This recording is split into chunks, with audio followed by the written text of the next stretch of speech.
Morning. Welcome to Caffeinate Your Career. Today's topic, ghost jobs, red flags, and green flags in job postings. I'm your host, the career coach with the most, Jason Hopper. With me today is Miss Sandy Knight. Sandy, welcome to Caffeinate Your Career. Thank you. I'm so happy to be here. Sandy, it's your first time here, so give us your 30-second commercial. Tell us who you are. Well, I am Sandy Knight, and I have been in the human resource field for longer than I care to admit, but a long time, 35, 40 years. When my company got sold, I decided to launch my own coaching LLC, and so I was certified through UTD, and now I do a lot of career coaching and some executive coaching. But this is one of my passions because I know what it's like to be in the job market. I myself have been laid off 3 times, and I found that every time I was, something better had happened. Yeah. And I wouldn't have gotten to the Chief Human Resources Officer at my last position had I not gotten laid off and found different opportunities each time. So that's where I am. But after the company was sold, I decided I really didn't want to go back into the corporate world, and that's why I decided to launch that coaching career. Very cool. Sandy, thanks for being here today. How you got here was you're part of our practice interview team. Yeah. Yeah, which is today, later today. And then you did a presentation here in person at JFS, and you were just amazing. And I'm like, oh, we got to get you on the live stream. We got to get you on Caffeinate Your Career. It was fun. It was fun. I hadn't done that talk for a while, so I forgot how much fun it is and how. So it was a lot of fun. I'm glad to be here, and this is right up my alley. Yes, for sure. So today's topic, ghost job. We're going to break this episode down into 3 different parts. First off, ghost jobs, red flags in job positions, and then green flags, like when you should apply, right? Also, we are live. I can see there are 5 people watching live. If you all have any questions, put them in the chat. I will monitor the chat as we go. So, man, there's a lot of competition out there. And there's a lot of jobs posted out there too, right?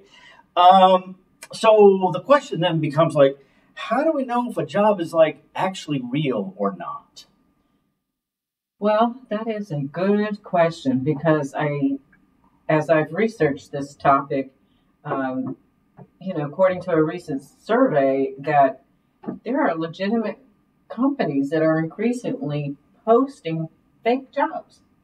Right. So then you go, well, am I applying to a real job or not? How would I know? And some of the reasons that I think they're starting to is really just kind of finding out who's out there looking. So yeah, it's become a little more usual than in the past. We had, I've got the research, right? And it says that 4 in 10 companies posted fake job listings in 2024, and 3 in 10 are currently advertising for roles that aren't real. Those are called those new. It's called ghost jobs, right? Because these aren't scammers; these are actual legitimate employers who are posting fake jobs. You just said, it's become a problem. Those are the stats we're looking at, and when we get into it, it's like, why is this actually happening? You said to see what talent's out there, right? Mm-hmm. I think too, and this happens a lot. Like, companies will start talking and, we need a project manager. And then they start the process and they post a job on CareerBuilder, Monster, Indeed, wherever, for a project manager. Right. And now they're going through the process of interviewing, and now they realize during the interview process, we don't need a project manager. we maybe at best we need like a really strong admin, and so they have to start the entire process over. Yeah. And not only that, but they just leave the job posted wherever they put it, and so it just sits there. Yeah. Go ahead. No, I was going to say that's exactly, what's happening is they may still decide, well, we might open this position up again. So let's leave it out there and at least have some candidates when we do put it back out there. It costs money to keep going up and down off, taking a job down and reposting it. And so it can be a money saver as well. And, so they just kind of leave it out there, but the poor candidate doesn't know that it's not a real job. So when I was in staffing, so you could post jobs, so it costs money to post jobs on those, right? But when I was in staffing, one of the things that we did at one company, like let's say we were looking for an admin assistant, right? Okay, well, we got that filled, but we still have another 28 days left on the posting.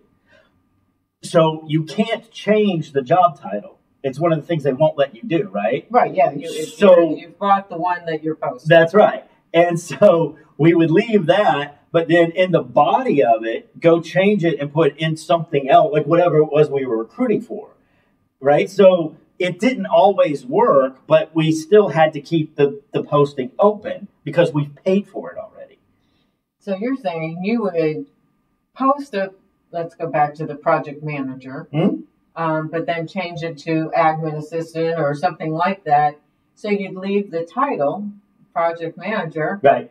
But put it in the body of the admin. So that is definitely one of the red flags. That's a huge red flag. So ghost jobs. Here's the other stat that I got, guys, which was Revlio Labs, a U.S.-based workforce intelligence company, found that the rate of hires per job posting has essentially halved over the past 5 years. In 2019, there were 8 hires for every 10 job postings. By 2024, that number has dropped to 4 hires per every 10 job postings. That means companies are not getting as much bang for the buck in posting jobs, right? So then the question is, Sandy, is it even worth applying to jobs? I have to say yes, of course it is, because unless you truly do see the red flags, as we talked about, the job says project manager, but then the description doesn't even sound like that. So that might be a red flag. So it's really important to read the details of any job that you're applying for. But having said that, if there was a green flag, meaning it looked legitimate, even though it may be a ghost job in the sense that they're just fishing for candidates, it's still good to apply because you don't know for sure. Right. So, I would definitely still, but again, read the description and read it again and read it again to make sure that it says what it is supposed to say. I think that for jobs, and we're going to apply to different jobs, that unless it's at a target company where you know somebody, that applying to jobs is a waste of time. Well, thoughts? Yeah, I don't always think they're a waste of time. I recall actually getting one of my jobs through a posting. I was shocked. I mean, I had applied. I had applied in, I don't know, November or something like that, and didn't hear from them until after the first of the year. But guess what? It was a legitimate job. It ended up, interviewing for it, and ultimately got the job. So I do think, but I wouldn't spend a lot of time on postings. I think you have to still spend maybe an hour a day looking at the job postings, what is out there, looking at the company. Is this a company you might want to work for? Things like that. And then, the rest of the time that you're looking, you're going to be networking. You're going to be having either telephone conversations or coffee or things like that. Yeah. Or going to networking groups. So I do think they are still worth it. Okay. But just not spending all day applying online. That would be a waste of your time. I think the other part of that is, we talk a lot about the applicant tracking software that companies use, which is designed to basically block 97% of the people that do apply. But I think the important thing to remember is that once you do apply to the job, you're in the system, right? So you apply to the project manager position. You probably aren't going to come up in the search unless you have tailored your resume to the job posting and you have the right keywords in there. I was just going to say that. I had, when I was looking, I always had named every resume I sent out. So if I was applying to Target, just as maybe an example, I would say resume Target, resume Sandy Knight Target, something like that. Number one, so I always knew which one I sent. Yes. But I also always coach people to, like you said, make sure that you have keywords in your resume that the job description is putting out there, because of applicant tracking systems. So that's how you get into the system, how you become that 3% that you are a viable candidate. Well, and you could get called up for something else, right? Like let's say you apply for the receptionist position, but also you've done some payroll. You don't get called for the receptionist position because, again, 97% get blocked. But later, the recruiter goes in and they type in payroll and you pop up. So it is worth getting into the ATS from that next bit, just because if it's some specific place, a target company where you want to work, you're going to want to be in the system regardless. Yeah. It'll take a quick minute. Hi, Sharon. Hi, Yolanda. I see you guys both in the chat. So chat's working today, too. Oh, good. So LinkedIn Live has been really glitchy as hell lately. Oh, really? Yeah, like last week, Jim was here, and we were on for about 2.5 minutes, and it just dropped. Oh. I posted... Worst nightmare. Well, so when that happens, and y'all, if you want to see... So last week, Jim and I talked about the impacts of artificial intelligence in the job search. And if you want to go and watch it on YouTube, I did post it on my profile this morning. Also loaded up the podcast. You can do one of either, but both are great. But don't do it right now because you need to stay where you are. Because Sandy and I are just now digging into this.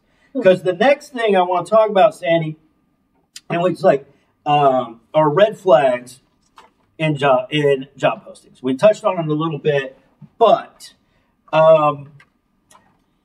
there's a lot of different things that you want to look out for as you are applying to different positions. Let's start with vague job descriptions and responsibilities. Go ahead. Yeah, I mean, if it's a legitimate, real job, it's going to be a detailed job description. It's not going to be vague. It's not going to be, blurry job responsibilities, things like that. And it has to be on, usually they're on reputable job postings like LinkedIn and Indeed and all the other, ZipRecruiter, all those things. So, but the vagueness of the job description is definitely a red flag. Yeah. Other things that you might want to watch out for is using words like fast-paced. Yes. Right? That's a pretty good indicator that it could be a burnout job for sure. Yeah, I think like, especially when you see those types of things in job postings, it's like, um, and I have lately been really big on coaching clients to ask questions in the interview that are around culture. Mm-hmm. Always. Like, and if that is, it says fast paced, that's definitely a question you want to ask, right? Which is like, what does that mean exactly? Mm-hmm. I always remind people, and they forget sometimes because they maybe have been out of work for a while and they're feeling kind of desperate. Mm-hmm. But I do always remind them, look, you are interviewing them as much as they're interviewing you. And culture is definitely one thing that you want to talk about. Why do they like working there? Yeah. Right? How do they describe the culture and things like that? So yeah, that's really important. I think that's right, because a lot of times, especially as the job search, the longer it goes, the more the fear sets in, and now you're worried about bills, food, like all that stuff, and then you're jumping at any chance. Yeah. And then the job hunter forgets that the dynamic, because you go into the interview, you are a business professional. The person you're speaking to is also you're on the same level playing field. Right. But I think the longer the job search goes, the job seeker feels. I'll give you an example of what happened to me. Yeah. Because the first time I got laid off, I was out, 10 months. Okay. Which that's a long time. Was a long time at that time, too. And, the good news is I did have an emergency fund and things like that. But 10 months, that's a lot of emergency fund that, it was definitely being depleted. So I really thought if I went for one more interview, I was going to throw up. Wow. That's bad. That's pretty bad. It was like, oh, God, please, But I went into this last interview, and the CEO who I was interviewing with, he said to me, so you've been out of work for 10 months, kind of like indicating, what's wrong with you? What's wrong with you? Yeah. What did you, and inside I'm like, please hire me, please hire me, please hire me. But on the outside, I said, yeah, and I've enjoyed every minute of it.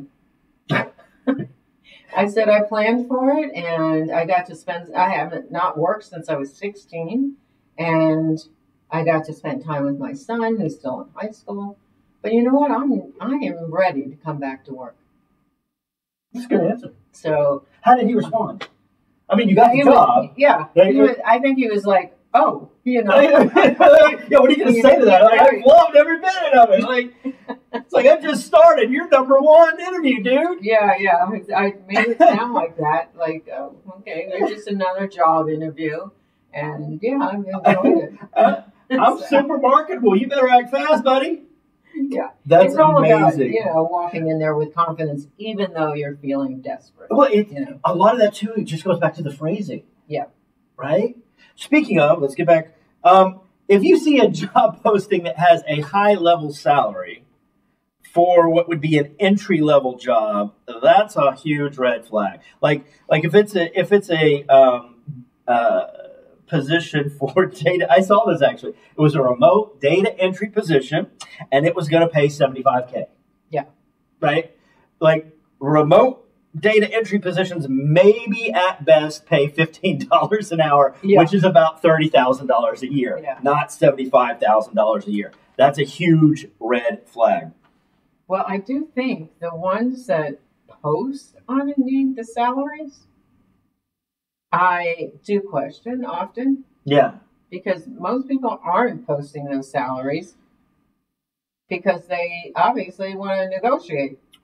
So, what do you think? I'm sorry, Sandy, I didn't mean to interrupt you, but I get very excited. What do you think about people applying to positions that don't have the salary listed? Good idea? Bad idea? I think if it's a job that you feel you're fit for and it looks legitimate I think you just have to. You got nothing to lose. Yeah. So just go ahead and apply for it. Yeah, I think that's right. Because you can always talk and discuss the salary later, Right. which you will. I mean, it will come up at some point. But I don't think that it should deter you from applying to a job. In fact, I know for a fact, like we've got a career financial coach position right now that we're hiring for. Right. It's posted on Indeed, and I don't believe there's a salary attached to it. Yeah, I think, trust me, being on the other side of negotiating with people we're hiring, I don't think you have to accept the very first offer. And I find, especially at the executive level, they don't. Yes. So there is ways to negotiate. Let's say you were offered $5,000 or $10,000 less than what you really want or feel like you need. Yeah. There's other things you can negotiate if they're not willing to budge on that. You know, you can try to negotiate a performance review in 3 months, 6 months, things like that. Get it in writing. You always get everything in writing, but Yeah. And then you can ask for a sign-on bonus. Some, they're not as big as they used to be, but people still do them. Yeah. So there are things, that you can look for, and you got to look at the whole package. Are the benefits fantastic? But so they pay a little more. All that is net, right, of what you're going to pay out or get, Yeah. right, in terms of the whole package. Well, So- right. It's not just the salary; it's the compensation package. Exactly. Total overall. Compensation, yeah. I have had a client last year who was interviewing at Deloitte. Mm-hmm. They came back with the offer. He wanted to negotiate. I am typically not going to be the coach to tell you to negotiate if it's within your salary range and expectations. Right, right. But he was dead set on doing it. So we had to talk through it, and they ended up giving him a salary, like a signing bonus, and he also negotiated getting a review in 6 months rather than the full year. Mm-hmm. I read an article just this past week by an HR professional, and what she negotiated, which is just proof you can negotiate anything. Right. She negotiated her severance. Mm-hmm. Like if I've done that. have you? Yeah. I think it's brilliant. Like through no fault of your own. Like if the company's bought out, there's a restructuring, like whatever. Instead of 2 months severance, she negotiated 4. Mm-hmm. And sure enough, that's what happened. The company was bought out and reorged, and she got laid off. But she had it in writing, and they Exactly, paid her exactly. 4 months of severance. Yeah, I mean, you can negotiate vacation sometimes. You can. There's many different ways to look at it. It's not just always salary. Sharon Harris said they just accept pennies on the dollar because, that's what they were told, even if they have the same, if not more skills than the others. Yes, Sharon, that is often the case. As the job seekers, like when they make the offer, Mm-hmm. we just accept the offer. Despite how low it is, or Yeah, I've seen that happen too, like with clients, and they get to that point where you say we get desperate. well, And you do get to a point where, like, I gotta eat. yeah, I mean, you need some cash I flow. do need to pay my rent. So there are times that you accept something because you're going to keep on looking Yeah, because you need to right. get back to where you are. You don't want to go backwards. And so in those cases, you accept and then just kind of keep your eyes open. Other red flags. The role requires you to recruit other people. Unless it's a recruiter role, I'm going to say no. Yeah.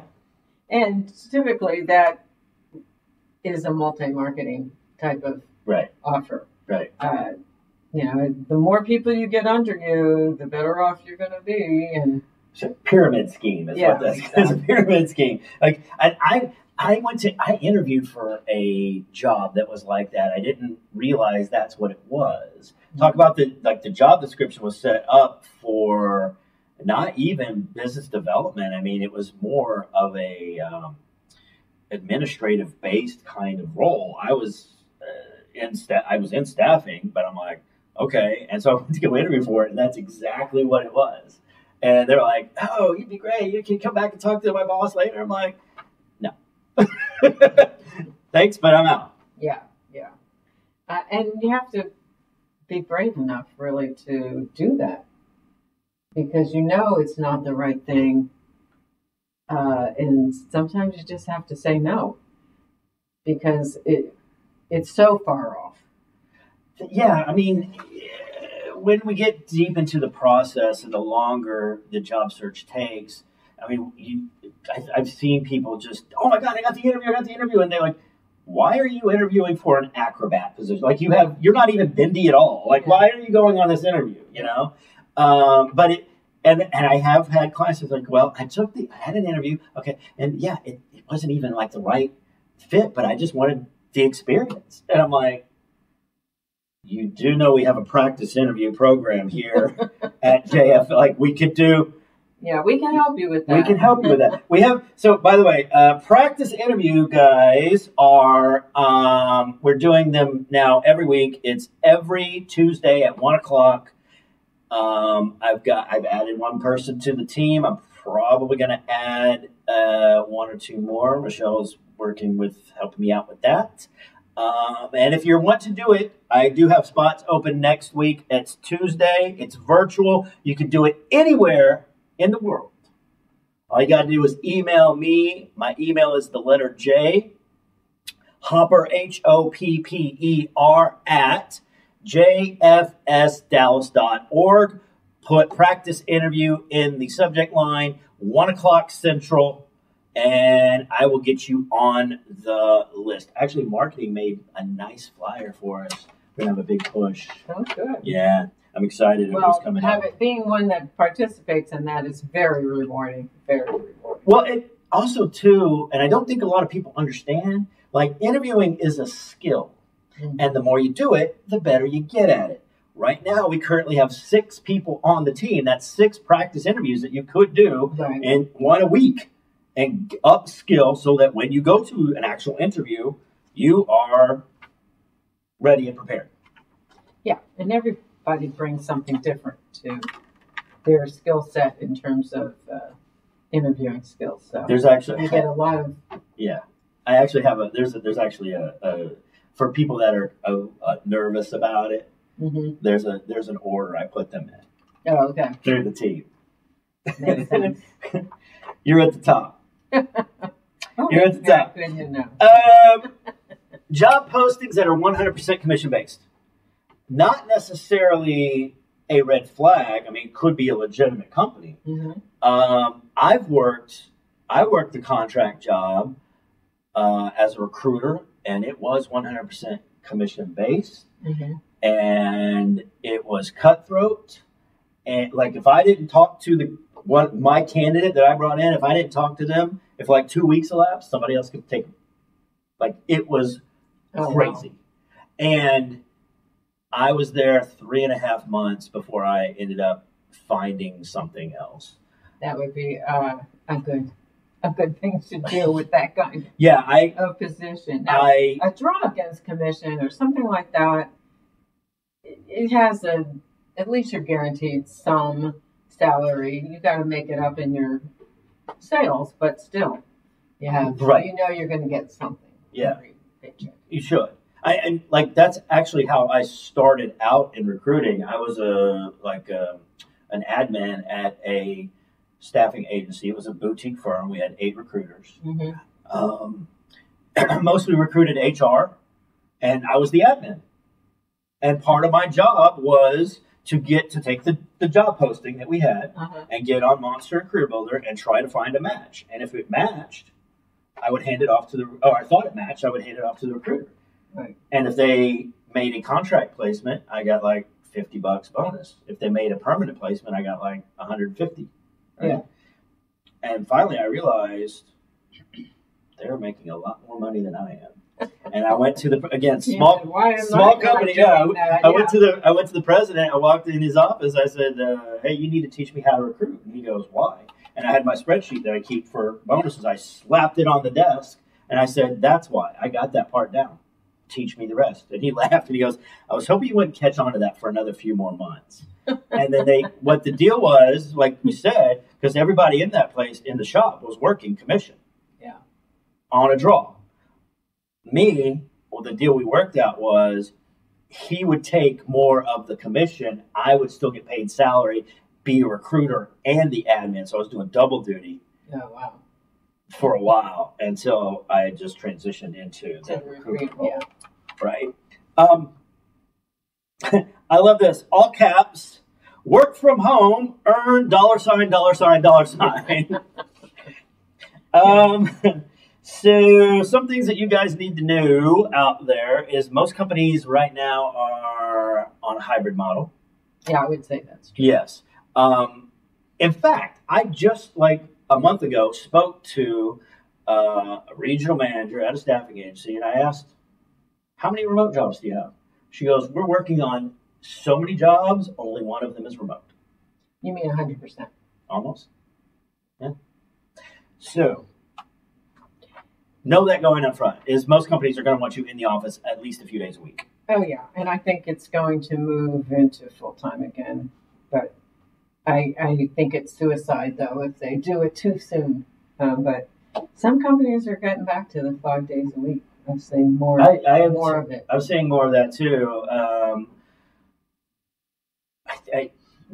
So we can work from home a couple days a week here. Yeah. Most everybody works from home Fridays. I came in a few weeks ago on a Friday. There was nobody. There's nobody here. Yeah, I mean, if companies they were smart to at least do hybrid, because people they've already proved they're productive and that working from home works. But I agree in the sense that there is more camaraderie, more connection, more creativity and productivity when you're face to face and with people. I would rather be in the office, for sure. Yeah, I mean, how many friends have you met through work? A lot, probably. I don't like anybody on my team. Yeah. I'm joking. I love my job. Oh, I'm going to tell him you said that.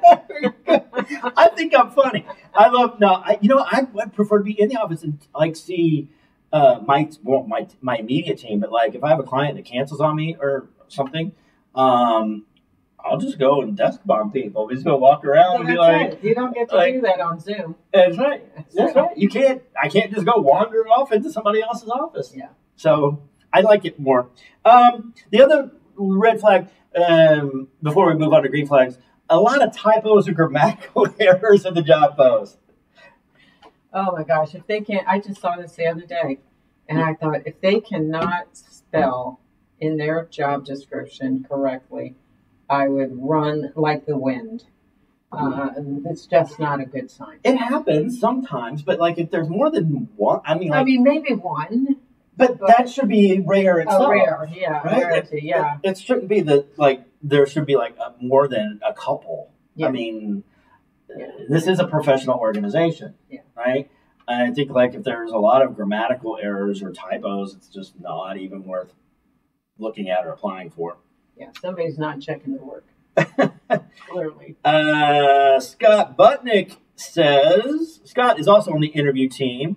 And he said, and is a recruiter. He says, agree about face-to-face being more productive. Thank you, Scott, for the comment. And Yolanda said, and tagged me and said that I am the life of the party. I think I'm funny, but all right, Sandy, let's talk about green flags. Okay. When you should be applying to positions. And the first one is the posting has clear and complete details about the position. Which is what we were talking about with the red flags, when it doesn't have those complete details and description. I mean, it should have the requirements, the description of what you would be doing, like I said, requirements, and also sometimes, the essential functions of the job. Right. Right? So, the physical, mental, and everything. The next green flag is that the skills and responsibilities are specific to that actual role. You just said that, right? Like it is detailed to the point where you know what you are doing. This could be a red flag. Like I saw a job posting just the other day, and it was like this long. Like, what? Like they can go overboard. I think there is that opposite to that, but just really, really look at what they've listed, and there might be a reason. To why they've gone to that extent. Where they maybe don't want any questions about what the job entails. Right. But it's rare to see them that long. I think like when you look at job postings, you need to read it. And you said this a minute ago, read it again. And I'm going to read it again and make sure that you actually know what it is that you're applying to and getting into, because they are going to want you to know or have that experience. Yeah. Because employers hire people to solve their problems.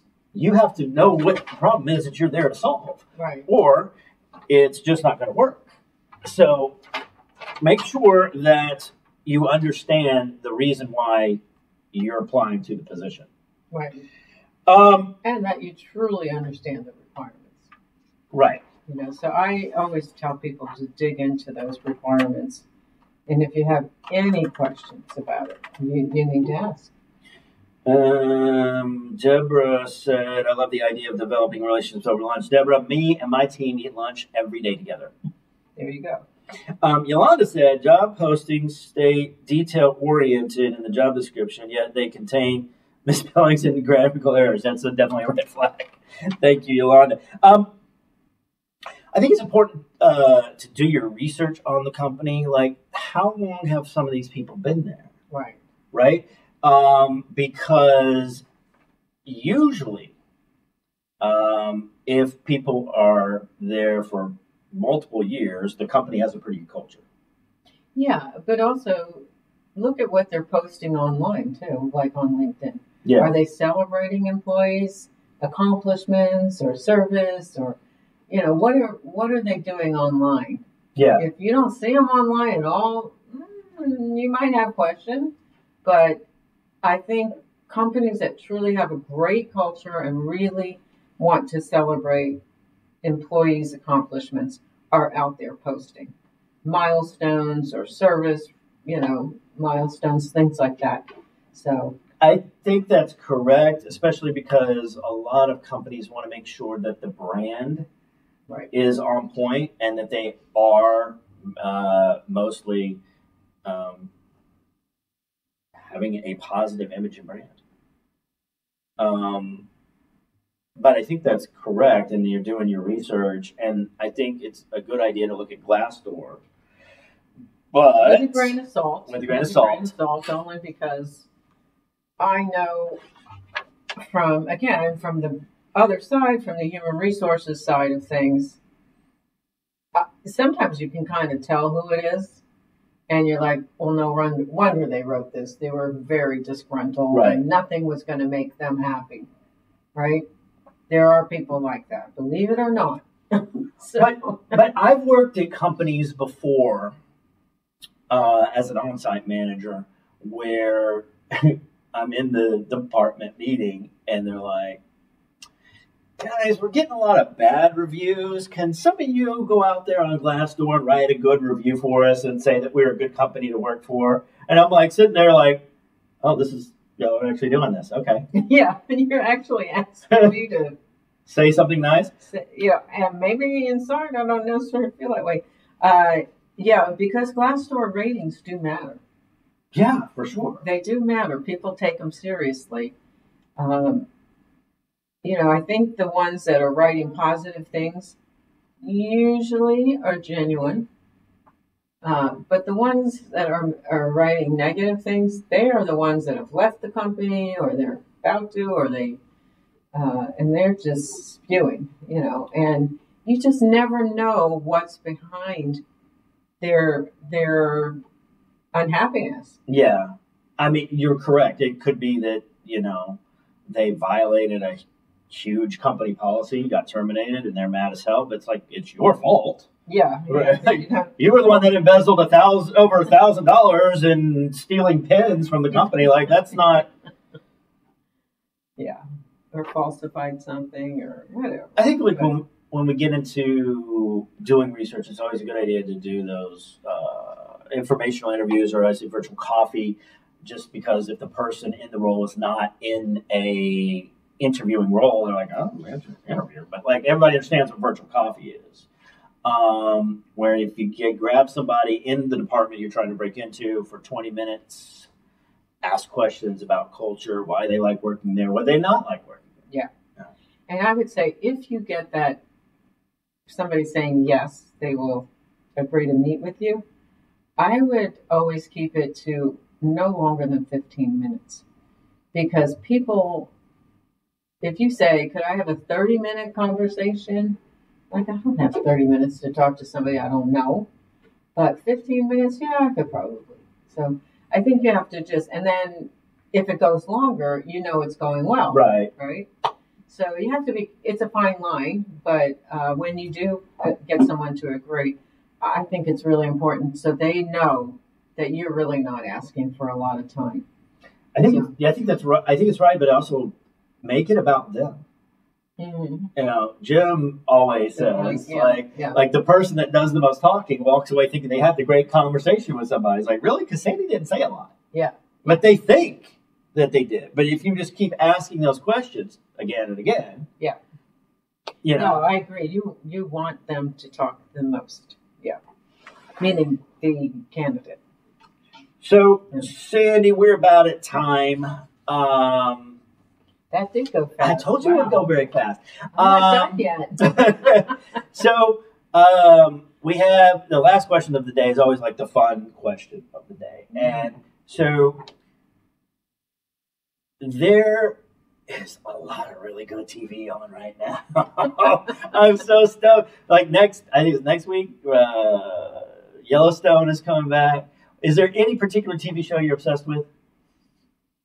Oh, I just binged The Bear. Oh, okay. And a lot of people, it's sometimes hard to watch, but I thought it was amazing. I did too. I thought it was amazing. I thought the ending. Can't wait to. I know, right? The ending. Yeah. It really could go either way. And then just last night, I watched a documentary on Martha Stewart. Oh, I found it fascinating, actually. That is interesting. She started as a model. Who knew? I did not know that. I've been watching Lincoln Lawyer, the third season of Lincoln Lawyer. It. Yeah, I already watched it. I'm about halfway through, but that's been good. Another good one, yeah. What are y'all obsessed with? What TV shows are you obsessed with right now? I want to know because there's a lot of good TV out there right now. So, Sandy, you will be back next week. I will. Yes, and we will be discussing crazy interview questions. Yes. There's plenty of it. And so next week's going to be super fun. And again, mock interviews every Tuesday, 1 o'clock Central, virtual. Hit me up on email, jhopper@jfsdallas.com or .org. Sorry. We will see you next week. Bye, guys. Bye.